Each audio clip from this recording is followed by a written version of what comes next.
Halo, apa kabar? Salam jumpa pemirsa. Senang sekali Nusa Tenggara Timur hari ini kembali hadir menyapa Anda. Ya pemirsa, sejumlah informasi menarik dan teraktual dari berbagai daerah di Nusa Tenggara Timur telah kami siapkan untuk Anda. Mengawali perjumpaan kita, berikut cuplikan berita utama.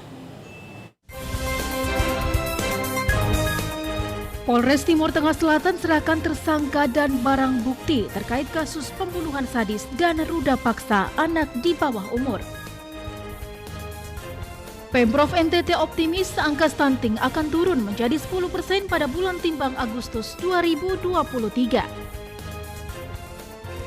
OPD lingkup pemerintah daerah Kabupaten Malaka bersama para kepala desa se-Kabupaten Malaka gelar gerakan tanam 1000 anakan mangrove. Berita utama tadi akan kami rangkai dengan informasi menarik lainnya. Bersama saya Dina Rahman. Dan saya Rambunit Bani. Saudara, inilah Nusa Tenggara Timur hari ini selengkapnya untuk Anda.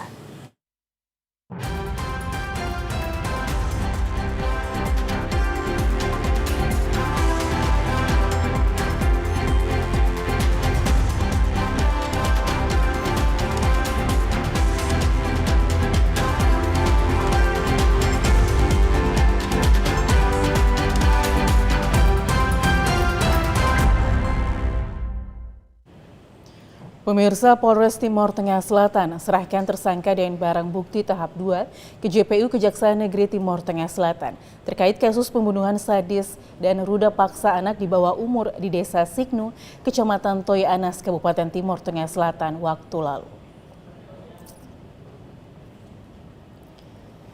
Kasipidum Kejaksaan Negeri Timur Tengah Selatan, Santi Efraim di ruang kerjanya menjelaskan, pihaknya telah menerima berkas perkara tahap 2 dan barang bukti dari penyidik unit PPA Satreskrim Polres Timur Tengah Selatan terkait tersangka AL kasus pembunuhan dan persetubuhan anak ruda paksa. Selanjutnya tersangka akan menjalani hukuman penahanan selama 20 hari. Santi menambahkan, untuk dakwaan pihaknya telah menyiapkan dan selanjutnya akan dilimpahkan ke pengadilan untuk disidangkan. Tersangka dikenakan pasal kumulatif 2 perbuatan melawan hukum yakni pasal 338 KUHP terkait penghilangan nyawa dengan ancaman pembunuhan 15 tahun penjara dan pasal 81 ayat 1 Undang-Undang Nomor 17 Tahun 2016 tentang penetapan peraturan pemerintah pengantar Undang-Undang Nomor 1 Tahun 2016 terkait ruda paksa anak dengan ancaman hukuman maksimal 15 tahun penjara. Klub Sawya hari ini kita tahap 2, jaksanya itu Siska, saya Kasipidum, perbuatannya pembunuhan dan persetubuhan anak di bawah umur. Kami pakai pasal 338 KUHP dan pasal 81 ayat 1 Undang-Undang Nomor 17 tahun 2016 tentang penetapan peraturan pemerintah pengganti Undang-Undang Nomor 1 tahun 2016. Kalau untuk ancaman hukumannya untuk pasal 338 15 tahun dan pasal 81 ayat 1 juga 15 tahun. Demikian laporan Evan Baitanu dari Timur Tengah Selatan. 3 titik ruas jalan di dalam kota Ruteng mengalami rusak dan berlubang sehingga mengganggu para pengendara yang melintas. 3 titik ruas jalan tersebut yakni jalan di samping kantor DPRD sepanjang Jalan Katedral Baru hingga Kelurahan Waso dan jalan di depan sekolah SMK Sadar Wisata. Titik-titik jalan tersebut sudah 3 tahun terakhir mengalami kerusakan, di mana beberapa titik jalan tersebut berlubang. Sementara titik yang lainnya aspalnya sudah terkelupas dan yang paling banyak titik kerusakannya yakni sepanjang Jalan Pelita dari kantor Perumda Tirta Komodo hingga Kelurahan Waso. Tak jarang juga banyak pengendara roda 2 terjatuh di jalan lubang tersebut terutama saat musim hujan. Konshona, salah satu pengendara, mengungkapkan keprihatinannya atas kondisi jalan dalam kota Ruteng tersebut. Sebab jalan tersebut dibiarkan rusak sudah hampir 3 tahun, namun pemerintah tidak memperbaikinya. Konshona meminta Pemda dan DPRD di kabupaten tersebut segera memperbaiki jalan-jalan rusak tersebut. Prihatin ya, pertama dengan kondisi yang begitu rusak parah, itu butuh kehadiran pemerintah juga untuk membuka mata terhadap keberadaan kondisi jalan yang rusak sekarang. Sehingga di sini juga butuh keterlibatan DPR untuk mengalokasikan anggaran terkait dengan pembangunan jalan dalam kota ini. Selama ini Pemda setempat sudah berusaha memperbaikinya, yakni dengan menambal menggunakan semen. Namun tidak bertahan lama, jalan kembali rusak. Kepala Dinas Pekerjaan Umum dan Perumahan Rakyat Lambertus Paput menjelaskan, perbaikan jalan rusak dalam kota Ruteng tersebut akan diperbaiki tahun ini. Sebanyak 24 miliar rupiah dana perbaikan jalan seluruhnya di kota Ruteng tersebut. Karena itu pemerintah meminta masyarakat agar bersabar, sebab pekerjaan proyek jalan akan dilaksanakan April 2023 mendatang. Dari Kabupaten Manggarai, Leonardos, TVRI NTT. Kita beralih ke Kabupaten Malaka, Saudara. Para petani terpaksa selamatkan anakan padi menggunakan mesin pompa air. Dalam sehari hanya bisa mengaliri 1 hingga 2 petak sawah.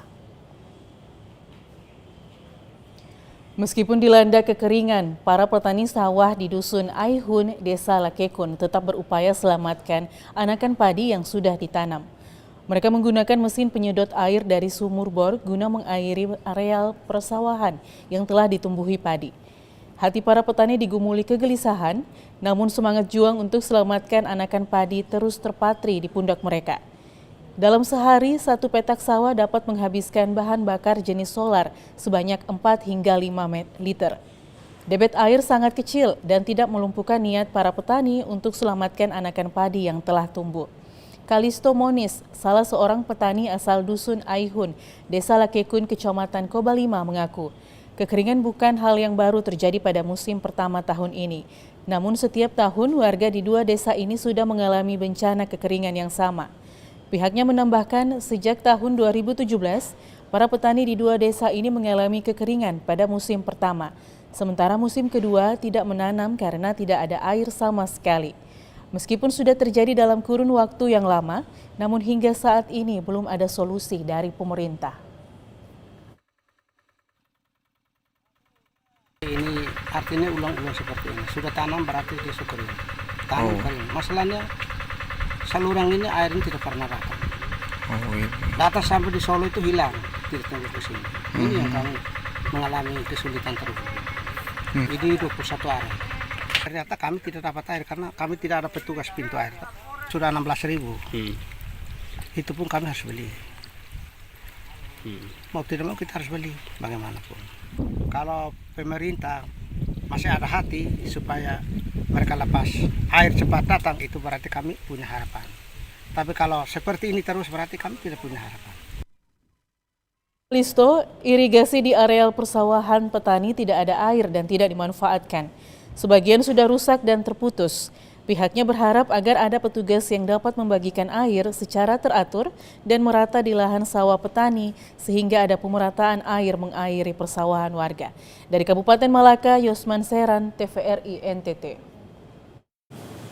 Sekolah Menengah Atas Evata Soe telah memanen jagung hasil program TJPS dan telah menjualnya kepada pengusaha. Hasil yang mereka peroleh dalam panen kali ini adalah 2.832 kg.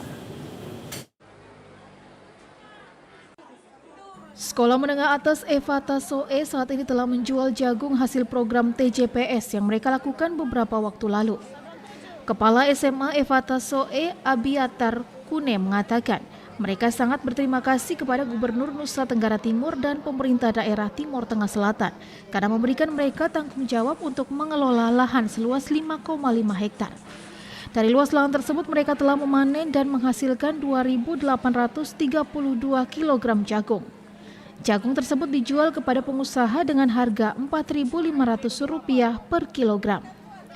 Abiatar Kune mengatakan keberhasilan program TJPS ini semata-mata karena kerjasama semua elemen sekolah dalam mengelola lahan. Sementara itu, seorang guru, Sari Markus, mengatakan program ini sangat bermanfaat terutama bagi siswa. Siswa lebih sering berinteraksi dengan alam dan belajar bersama dalam tim. Dirinya berharap setiap guru dan siswa tetap bekerja sama jika ada program-program yang dikerjakan dalam waktu mendatang. Setelah ditimbang oleh pihak pemenang tender, yaitu keseluruhannya adalah dari 5,5, hasil yang didapat dari SMA Evata Soe adalah 2.832 kg. Dan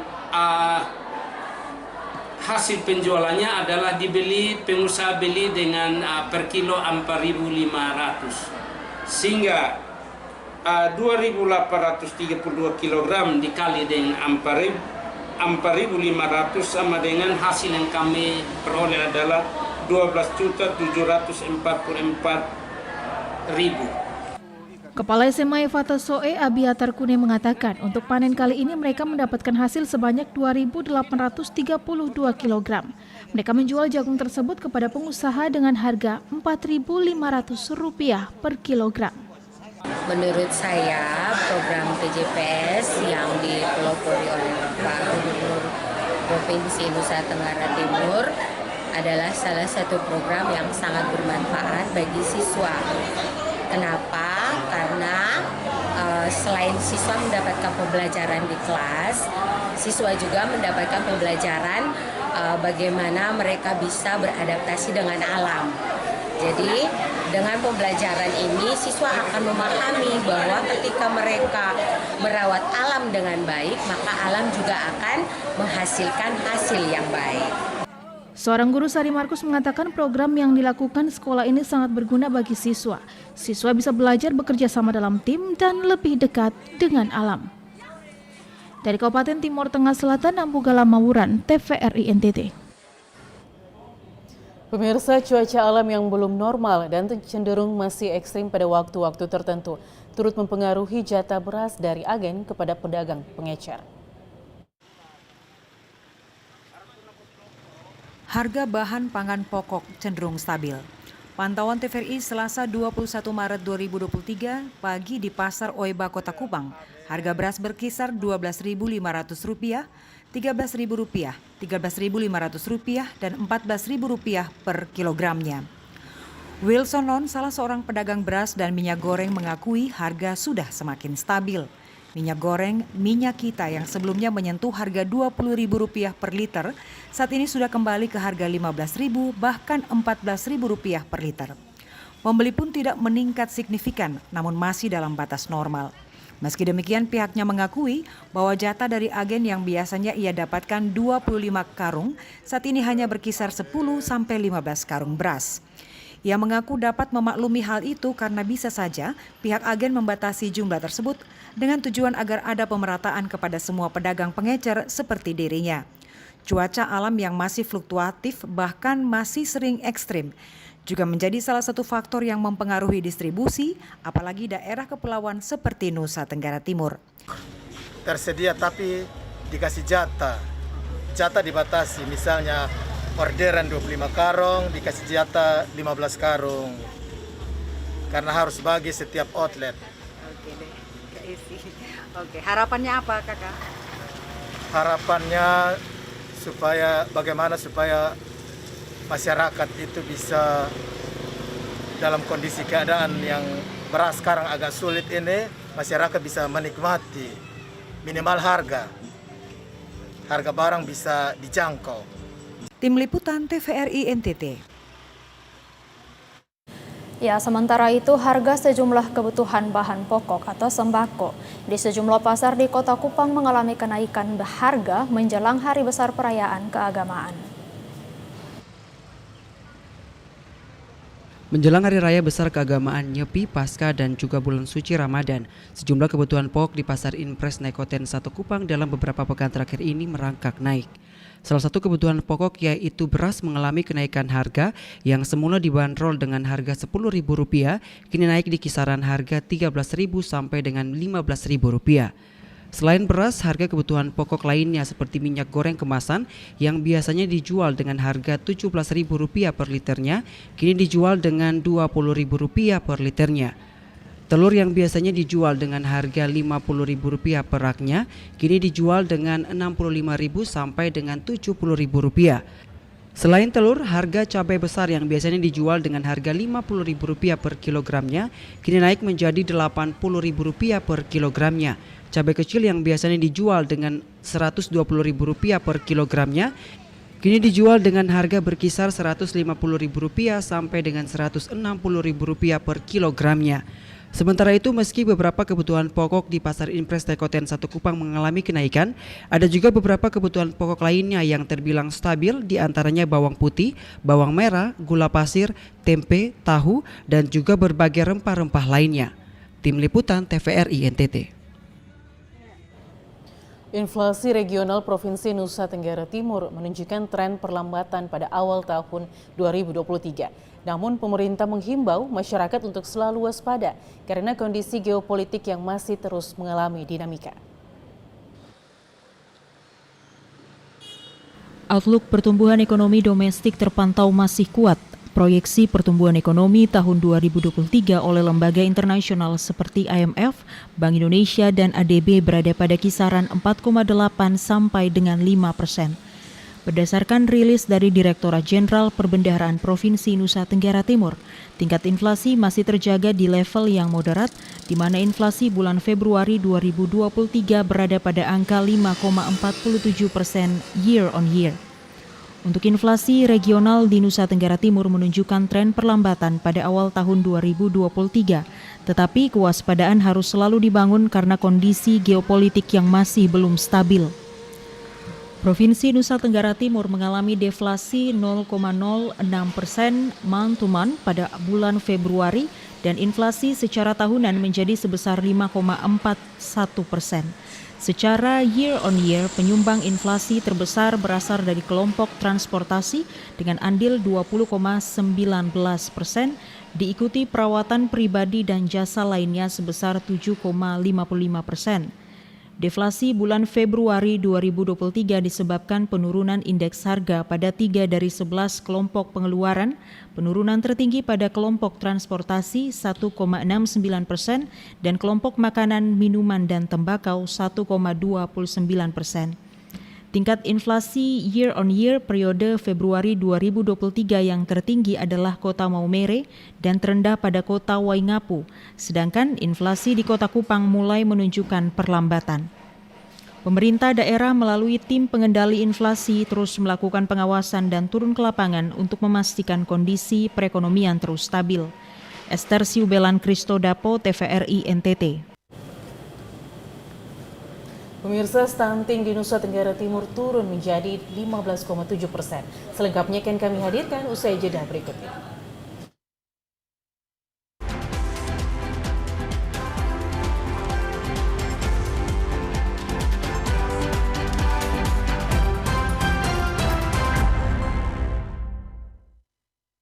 Halo Sobat Digital, di daerahmu sudah ada sinyal TV digital belum?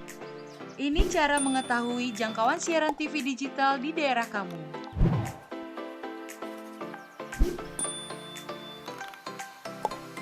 Pertama, download aplikasi Sinyal TV Digital di Play Store jika kamu menggunakan HP Android dan App Store untuk aplikasi iOS.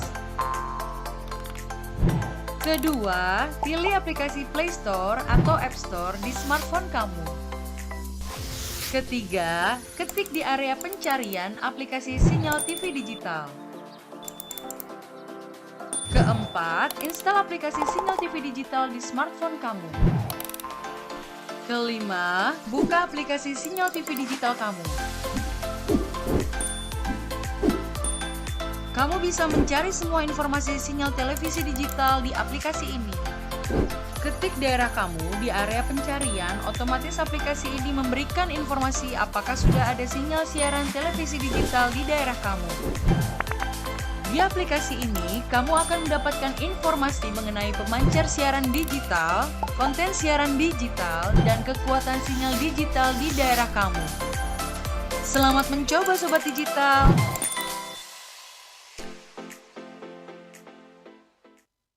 Dulu TV di rumah Inyong cuma jadi pajangan. Lah kepriben punya TV gambar nggak bisa ditonton. Beruat sampai ganti TV, ganti kabel, ganti antena, pindah tempat. Tetap baik, beruat. Maring sekarang sejak Inyong pakai TV digital, di rumah Inyong jadi rame terus. Gambar TV nggak semutan, suara jernih, celing. Pasangnya gampang, nggak pakai ribet. Ayo pakai TV digital aja, kelalen pasti celing.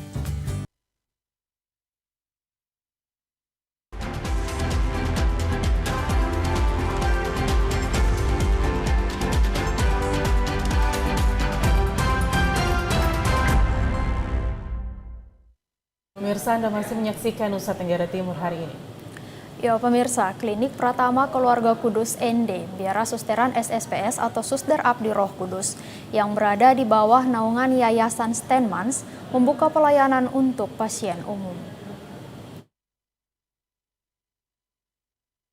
Klinik Pratama Keluarga Kudus ND atau dulu dikenal dengan Rumah Sakit Bersalin kini membuka pelayanan untuk pasien umum, baik untuk rawat inap maupun rawat jalan dengan fasilitas pelayanan yang standar.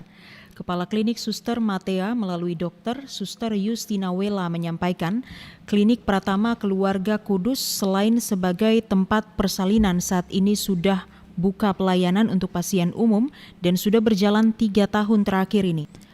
Namun belum banyak pasien yang datang. Hal ini dikarenakan kurangnya sosialisasi sehingga masyarakat belum mengetahui. Ia juga menyampaikan meski masih berstatus klinik pelayanan untuk pasien, tetapi memaksimalkan fasilitas yang ada.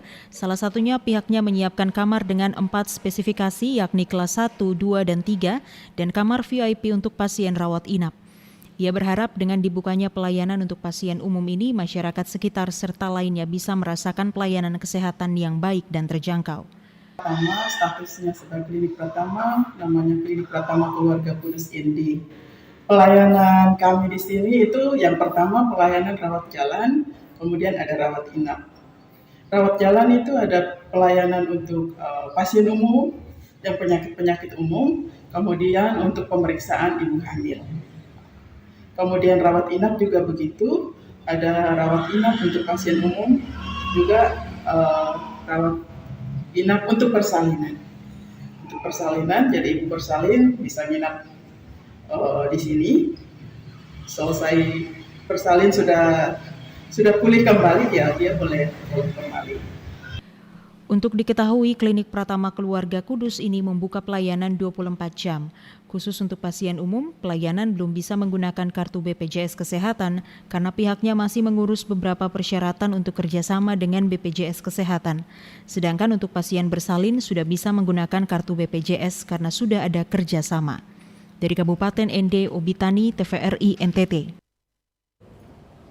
Pemirsa, pemerintah Provinsi Nusa Tenggara Timur melalui Dinas Kesehatan dan Dukcapil Provinsi Nusa Tenggara Timur optimis angka stunting akan turun menjadi 10% pada bulan timbang Agustus 2023 dan lebih rendah dari target nasional 14% pada tahun 2023 ini.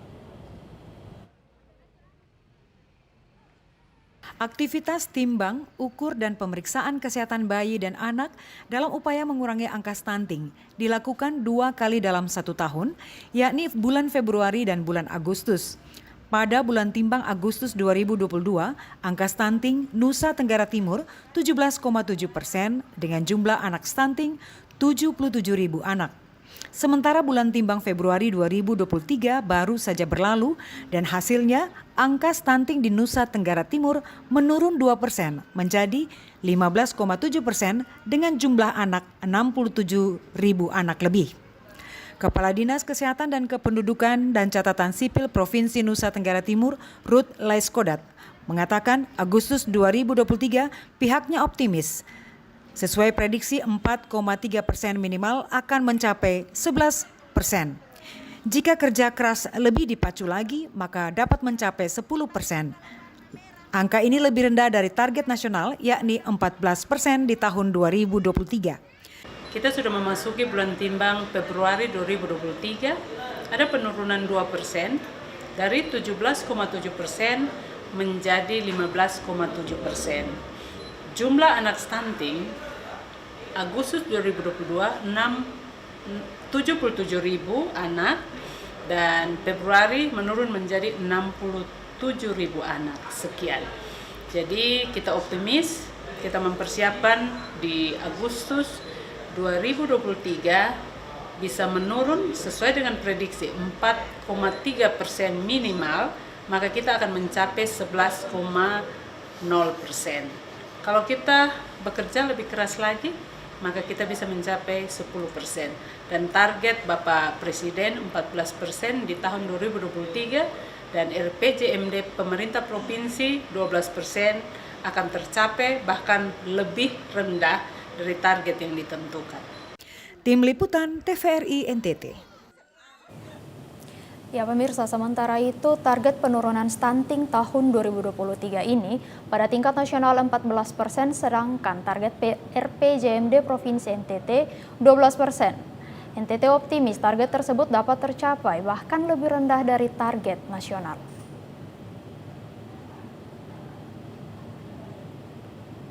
Target indikator kinerja utama pemerintah Provinsi Nusa Tenggara Timur tahun 2023 ini, upaya percepatan penurunan stunting harus mampu mencapai angka 12 bahkan 10%. Semua pihak perlu bergotong royong untuk memperkuat kerja-kerja konvergensi ini sehingga target dapat tercapai. Nusa Tenggara Timur menghadapi isu penting penurunan kemiskinan ekstrim dan penurunan stunting. Semua balita diharapkan dapat mengikuti posyandu di tempatnya masing-masing.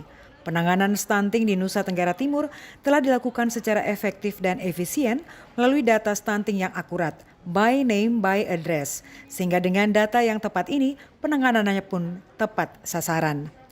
Seluruh masyarakat Nusa Tenggara Timur, terkhusus orang tua yang mempunyai balita, diharapkan setiap bulan membawa anak untuk ditimbang di posyandu di seluruh Nusa Tenggara Timur. Posyandu kita 10.513 posyandu, di mana kita akan melihat perkembangan gizi anak dengan mengukur berat, tinggi, atau panjang anak setiap bulan. Tim Liputan TVRI NTT. Pemirsa, stunting menjadi persoalan serius yang dihadapi warga Timor Tengah Selatan. Pihak Puskesmas Siso di Kecamatan Molo Selatan melakukan kegiatan rutin untuk bisa memastikan menurunkan angka stunting di kecamatan ini. Banyak hal yang bisa mempengaruhi anak mengalami kondisi stunting. Salah satunya adalah pola hidup ibu dan anak baik saat masa kehamilan maupun setelah masa kelahiran. Kepala Puskesmas Siso, Dr. Leonard Evan Mela mengatakan, untuk memastikan bisa menurunkan angka stunting di Kecamatan Molo Selatan, mereka melakukan kegiatan rutin bulanan, yaitu memeriksa kesehatan ibu hamil. Hal ini penting dilakukan karena dalam pemeriksaan kesehatan ini, para ibu hamil diedukasi untuk bisa menjaga janin dengan baik. Para ibu hamil juga diberikan informasi tentang jenis makanan yang harus dikonsumsi seorang ibu hamil, sehingga menghindarkan anak dari stunting. Selain memeriksa kesehatan, para ibu hamil juga diedukasi untuk mengenal penyebab stunting seperti asupan gizi, pola asuh kurang efektif, pola makan, tidak melakukan perawatan pasca melahirkan, dan faktor sanitasi. Dengan adanya informasi tersebut, para ibu hamil diminta untuk memilih pola hidup yang sehat, diantaranya adalah mengatur menu makan secara baik sehingga janin yang dikandungnya bisa terhindar dari stunting. Jadi kalau kita berbicara mengenai stunting, tidak lepas dari proses mengandung seorang ibu sampai usia 2 tahun dari anak yang nanti setelah itu melahirkan.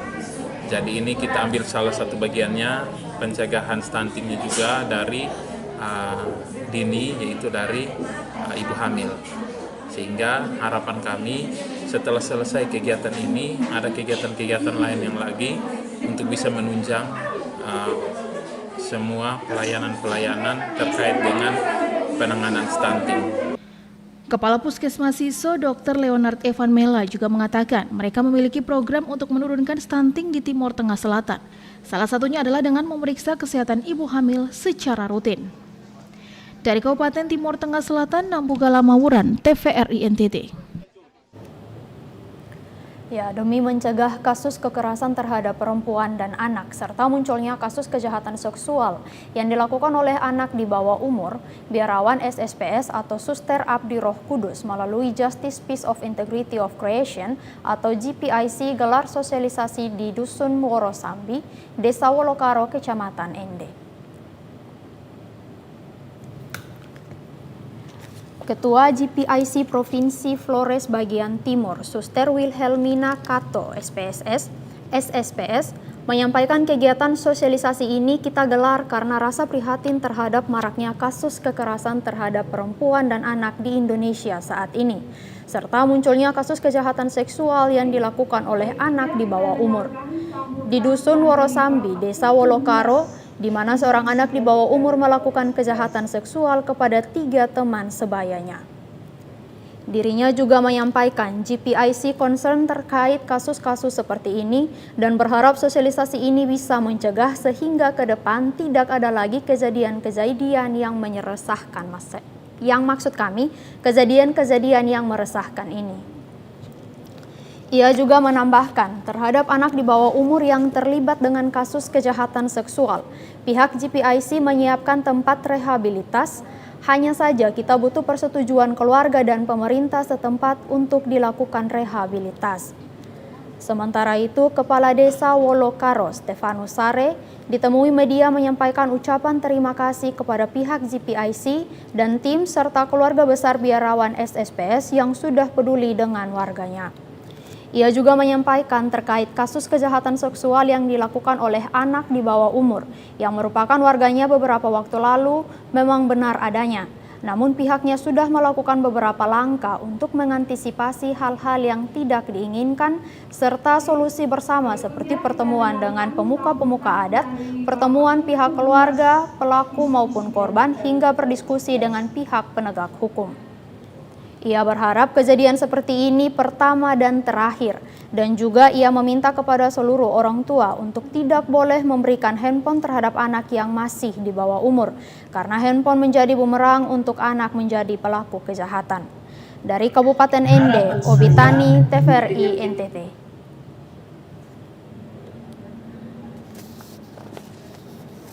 Bahwa mereka sudah dibuka sehingga kejadian ini pertama dan yang terakhir kali tidak terjadi lagi di desa ini. Kami dari GPIC SSPS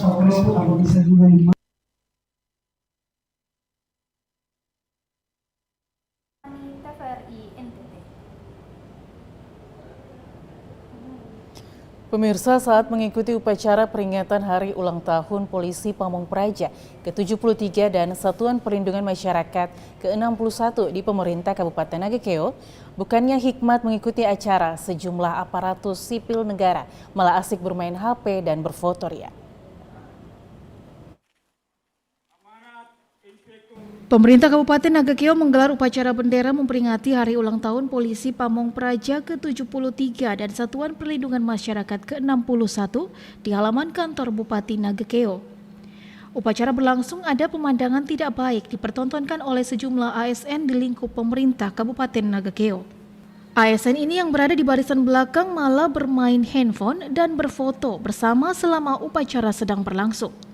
Mereka adalah para ASN yang baru saja lulus CPNS beberapa waktu lalu yang hendak menerima SK 100%. Upacara ini dipimpin langsung oleh Bupati Nagekeo Johannes Don Boscodo. Kepala Badan Kepegawaian dan Diklat Kabupaten Nagekeo, Eusabius Ebo mengatakan pihaknya telah mendata sejumlah ASN dan telah mengirimkan surat pemberitahuan kepada kepala dinas masing-masing untuk menindak tegas para ASN yang terlibat dalam insiden tersebut. Surat peringatan akan dikirim ke Badan Diklat Nagekeo untuk kemudian dikirim ke BKN Pusat. Jadi terhadap mereka itu sudah pasti sanksi yang akan diberikan kepada mereka itu sesuai dengan regulasi yang ada kepada setiap pimpinan instansi mereka di mana mereka bekerja itu wajib memberikan sanksi berupa teguran lisan. Walaupun itu teguran lisan, tetapi tetap dibuat secara tertulis. Teguran itu yang akan disampaikan kepada Bupati. Kemudian dari Pak Bupati akan teruskan ke kita BK Diklat dan itu yang menjadi data kita. Jadi mereka itu terhadap sanksi-sanksi yang diberikan kepada mereka itu menjadi data yang akan direkam bagian dari rekam jejak mereka. Sikap para ASN ini sangat tidak mencerminkan nilai-nilai kebangsaan sebagai bangsa dan negara Indonesia yang baik. Mereka seolah tak menghargai para pejuang bangsa yang telah mengorbankan jiwa dan raganya untuk merebut kemerdekaan dari para penjajah yang saat ini bangsa Indonesia telah menikmati hasil dari kemerdekaan tersebut. Dari Kabupaten Nagekeo, Doni Moni, TVRI NTT. Komandan Kodim 1624 Flores Timur, Letkol Infantri Tunggul Jati menyerahkan 2 kunci rumah hasil bedah rumah tidak layak huni atau RTLH. Program Praja Raksasa Peduli Rakyat yang berada di Kelurahan Loke dan Kelurahan Amagarapati, Kecamatan Larantuka, Kabupaten Flores Timur. Penyerahan kunci rumah itu ditandai dengan pemotongan pita yang turut disaksikan oleh pemilik rumah, para lurah dan sejumlah anggota TNI Kodim 1624 Flotim.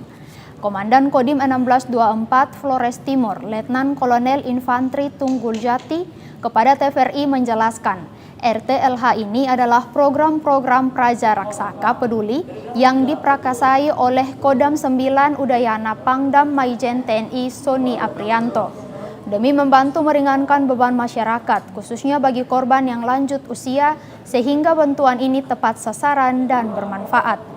Sekaligus menjadi contoh dan mempelopori usaha-usaha untuk mengatasi kesulitan rakyat di sekelilingnya, termasuk membangun rumah warga yang tidak layak huni sehingga menjadi layak huni. Ini adalah program dari Pangdam 9 Udayana tentang program Praja Raksaka Peduli Rakyat. Kedepannya kita berharap di sini masih di sekitar Flores Timur dan Lembata, karena wilayah Kodim kita sampai dengan Lembata masih banyak ya masyarakat yang memiliki rumah tidak layak huni ya.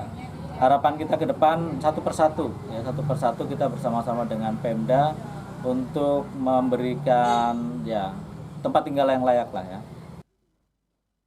Itu salah satu warga penerima bantuan RTLH, Henrikus Levenbribe, warga Kelurahan Amagarapati, kepada wartawan mengatakan, dengan bantuan dari TNI merupakan wujud kepedulian dalam membantu warga miskin.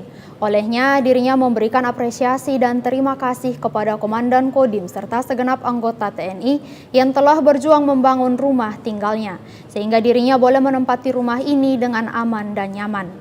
Apresiasi dan terima kasih juga disampaikan kepada pemerintah kelurahan dan segenap tetangga sekitarnya yang telah dengan caranya membantu pembangunan rumah huniannya yang dibangun dalam waktu kurang lebih sebulan. Bodoh dalam tukang yang sudah bersusah payah datang membantu saya membangun rumah saya yang sekarang kita semua sama-sama lihat. Terima kasih kepada Bapak Lurah dan tetangga yang lain sudah membantu.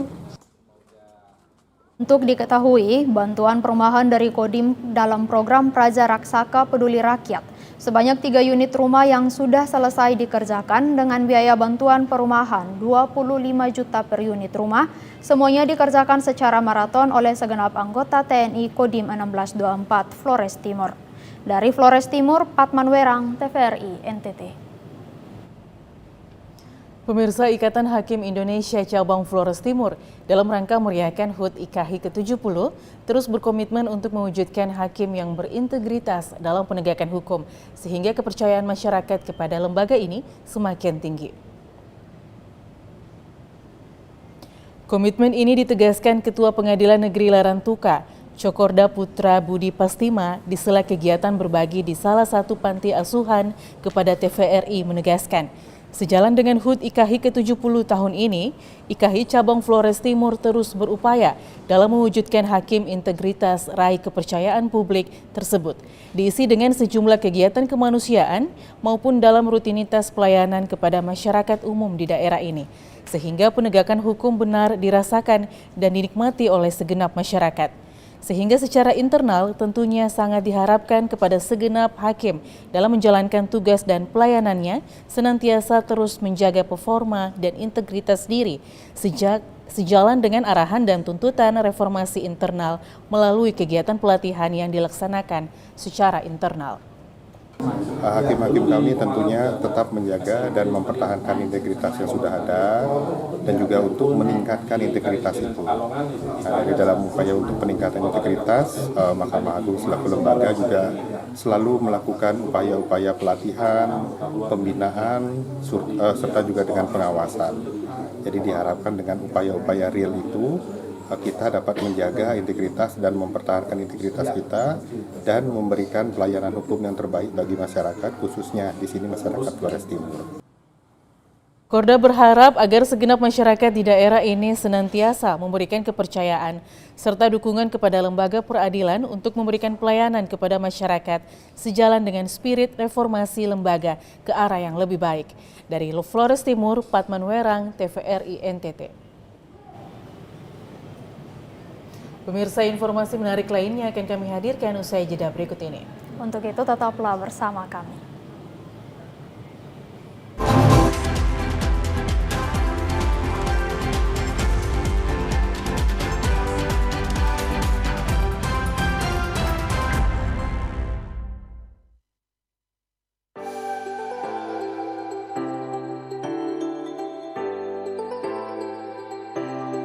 Halo Sobat Digital, gak enak kan kalau kamu nonton TV gambarnya masih bersemut seperti ini? Tambahkan set-top box di perangkat analog kamu untuk menonton siaran TV digital. Beli set-top box bisa di toko online atau di marketplace. Bisa juga beli di toko elektronik sekitar tempat tinggal kamu. Cara pemasangan set-top box agar perangkat analog kamu dapat menangkap siaran TV digital berikut caranya. Sambungkan kabel RCA berwarna kuning, merah, dan putih sesuai warnanya pada set-top box juga pada perangkat analog kamu. Sambungkan juga kabel antena UHF kamu ke set-top box. Lalu sambung kabel power set-top box pada sumber listrik. Nyalakan set-top box menggunakan remote. Pilih menu AV pada perangkat analog kamu. Saat muncul menu panduan instalasi, pilih channel search atau pencarian siaran. Tunggu prosesnya sampai selesai ya. Dan kamu sudah siap menyaksikan siaran televisi digital. Dan gratis tanpa berlangganan.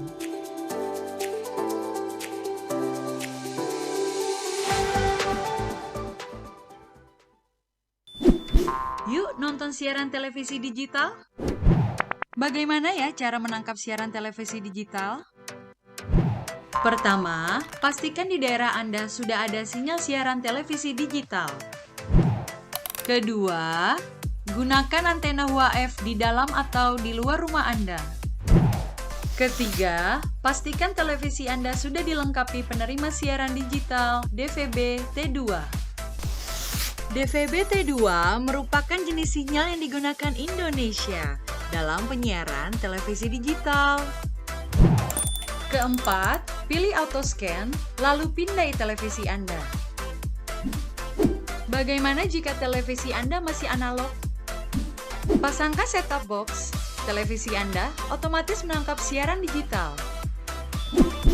Bersih gambarnya, jernih suaranya, canggih teknologinya.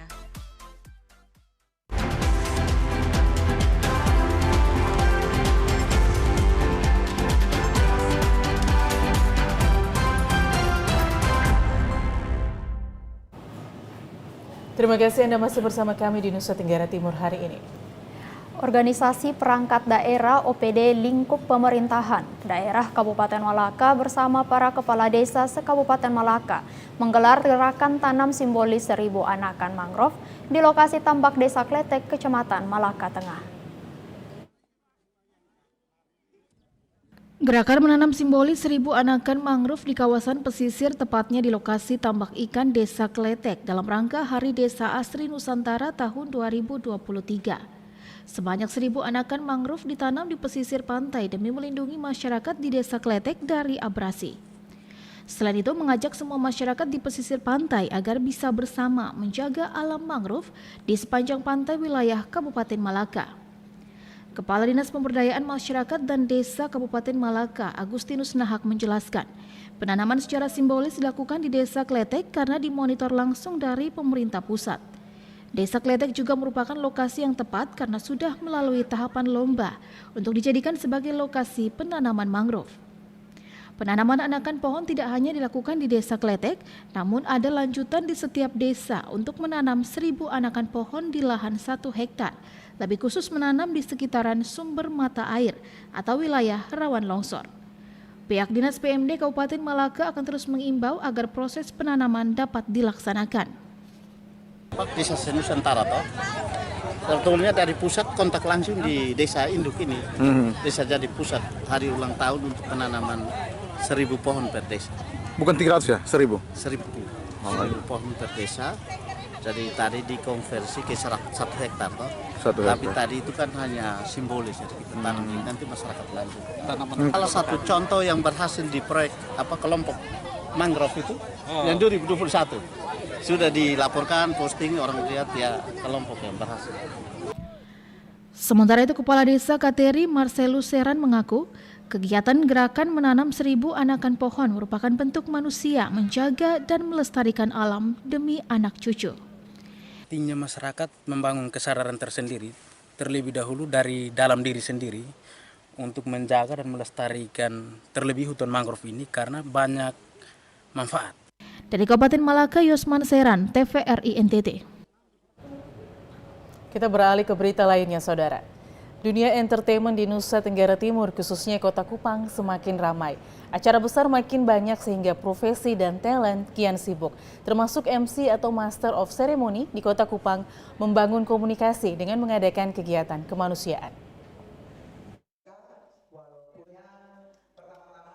Master of Ceremony merupakan bagian penting dalam sebuah acara, baik bersifat resmi, semi-resmi maupun hiburan. Keberadaan para MC menentukan keberhasilan acara, sehingga kualitas seorang Master of Ceremony akan sangat berpengaruh pada kualitas acaranya. Di tengah kesibukan dan padatnya jadwal panggung maupun siaran baik televisi maupun radio, para Master of Ceremony yang ada di Kota Kupang berkesempatan untuk meluangkan waktu mengunjungi anak-anak Panti Asuhan Alma Baumata.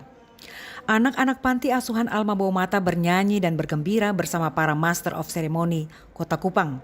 Umumnya mereka adalah MC profesional, penyiar televisi, radio, serta public relation pada perusahaan-perusahaan besar. Para MC ini tergabung dalam Biro MC Papri Nusa Tenggara Timur yang diketuai oleh Frans Tiran. Penampilan dan suara para MC ini sudah sangat lekat di hati masyarakat di Nusa Tenggara Timur, khususnya di Kota Kupang, melalui berbagai media komunikasi maupun dalam perhelatan acara pernikahan, ulang tahun, corporate gathering, dan lain sebagainya. Sebagai bagian dari dunia entertainment, para MC ini turut merayakan Hari Musik Nasional dengan mengunjungi Panti Asuhan Alma di Baumata. Mereka membawa badut dan karakter boneka yang dekat dengan anak-anak untuk bergembira bersama anak-anak panti, dan sebagiannya merupakan penyandang disabilitas. Jadi di dalam Biro MC itu kepengurusan kami yang ada di Biro MC itu hampir 60 orang. Ya. Kami beberapa waktu lalu bersepakat untuk kalau orang melihat seniman di atas panggung itu hal yang biasa. Tapi ketika seniman itu berkunjung ke tempat yang seperti begini, ini hal yang memang punya makna tersendiri. Jadi seniman itu tidak sekedar kita dalam tanda petik kita berpura-pura atau mungkin kita begitu gegap gempita di atas panggung, apalagi khusus kami sebagai MC, ini luar biasa sekali. Tapi kami mencoba untuk menggagas bagaimana kami memberi makna tersendiri bagi perayaan Hari Musik dan Hari Kasih Sayang. Kenapa begitu? Karena artinya seniman juga punya hati.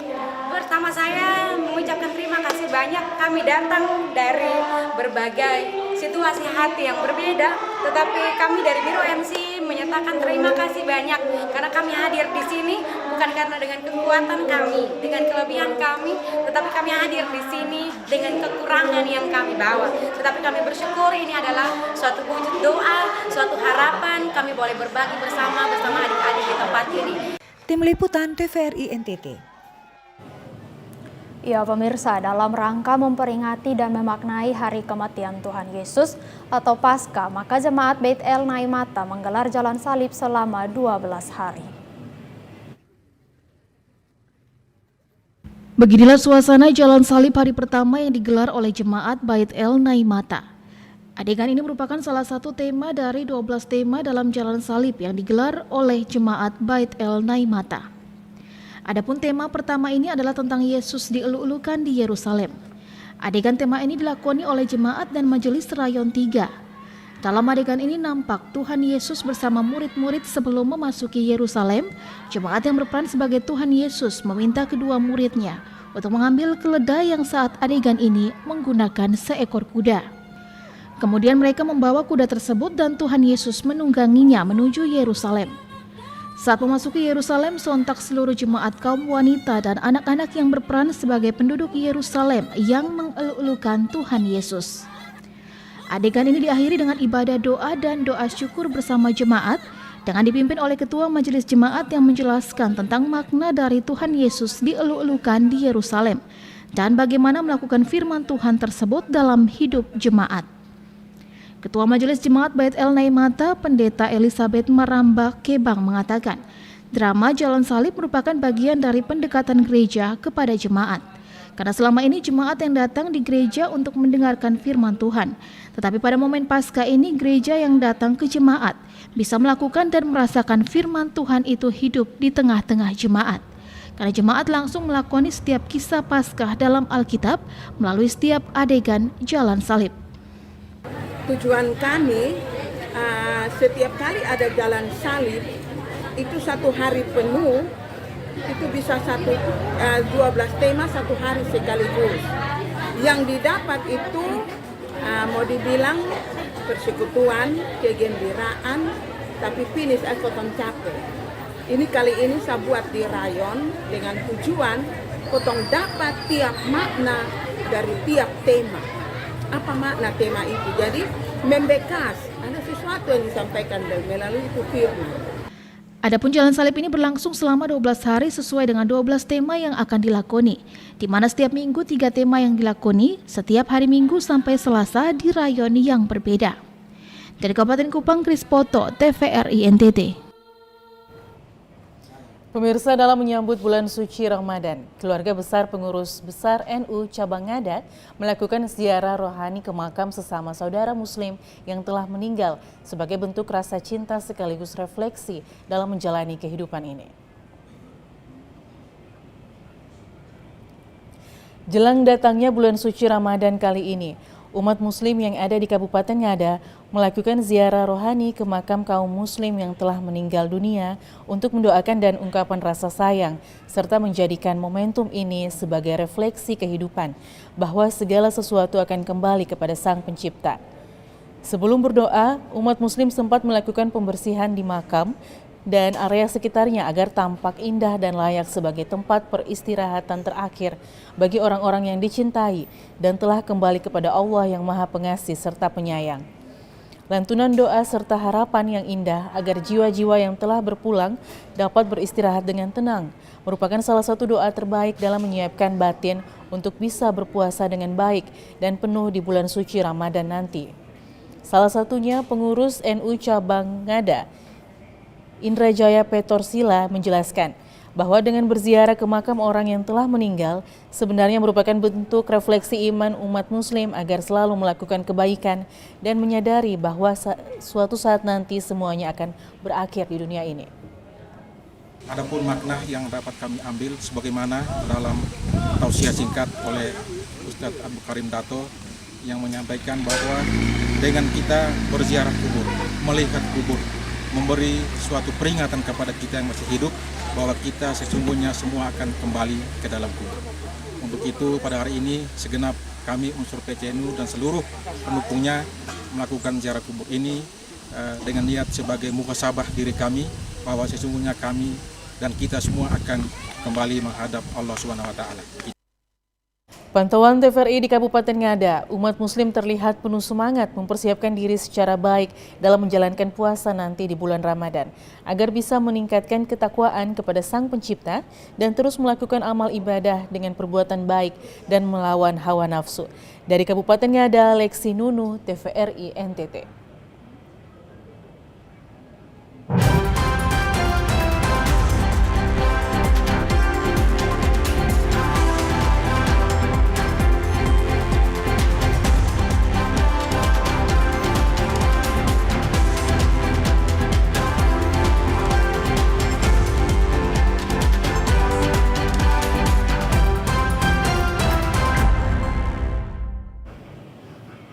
Pemirsa, informasi tadi sekaligus mengakhiri perjumpaan kita.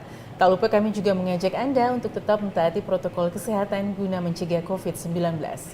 Mari beralih ke TV digital untuk kualitas yang lebih baik.